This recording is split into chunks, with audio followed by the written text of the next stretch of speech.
যা কখনো কেউ ভাবে না তা করাই বোধহয় রুশ প্রেসিডেন্ট ভ্লাদিমির পুতিনের কাজ। সাম্প্রতিক কয়েকদিনে রাশিয়া তার বন্ধু তালিকায় পাকাপাকিভাবে জায়গা দিয়েছে এমন এক গোষ্ঠীকে যা কয়েক বছর আগে কেউ কল্পনাও করতে পারত না। তালিবান নিয়ন্ত্রিত আফগানিস্তান এখন ভ্লাদিমির পুতিনের সেই ভালো বন্ধু। প্রথম দেশ হিসেবে তালিবান সরকারকে স্বীকৃতিও দিয়েছে রাশিয়া। পশ্চিমা শক্তিকে ঘায়েল করতে বহু দিনের পরিকল্পনার বাস্তবায়ন করছেন পুতিন। গড়ে তুলেছেন নিজেদের আলাদা অক্ষশক্তি। রাশিয়ার বন্ধু ইরান, চীন, উত্তর কোরিয়ার পাশে এখন আফগানিস্তানকে দেখা গেলেও খুব বেশি অবাক হওয়ার মতো কিছু থাকবে না। চলতি মাসেই আফগানিস্তানের তালেবান সরকারকে স্বীকৃতি দেয় রাশিয়া। এই প্রসঙ্গে মস্কো বলেছিল তাদের সিদ্ধান্ত দুই দেশের মধ্যে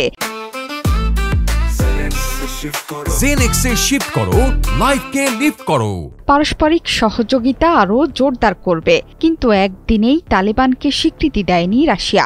ক্ষমতায় আসার আগ থেকেই এই সংগঠনের সাথে সম্পর্কের ভিত করে আসছেন পুতিন। অর্থাৎ 12 বছর ধরে তালেবানের সাথে ধীরে ধীরে সম্পর্ক তৈরি করেছে রাশিয়া।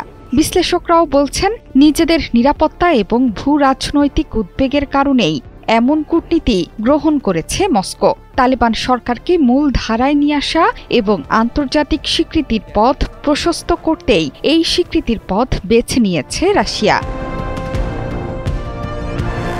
বিশ্লেষকদের মতে রাশিয়ার স্বীকৃতির পেছনে কাজ করেছে বেশ কিছু সমীকরণ। প্রথমত, আফগানিস্তানে স্থিতিশীল সরকার চাইছে রাশিয়া, যাতে তালেবানি বিভিন্ন সন্ত্রাসী সংগঠনের বিরুদ্ধে ব্যবস্থা নিতে পারে। দ্বিতীয়ত, আফগানিস্তান যেন আবারও পশ্চিমা খপ্পরে না পড়ে যায় সেই চেষ্টাও আছে মস্কোর।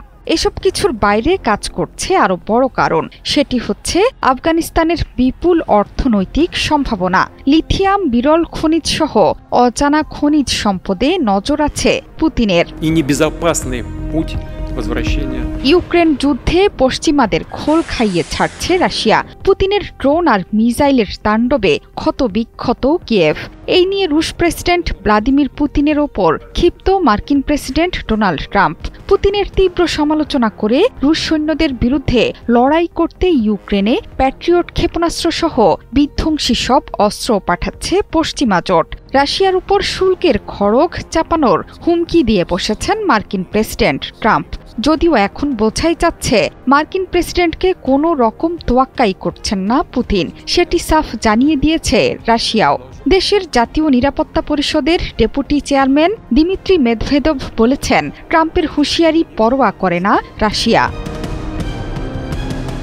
জোহরা চৌধুরী সেতু, ৭১।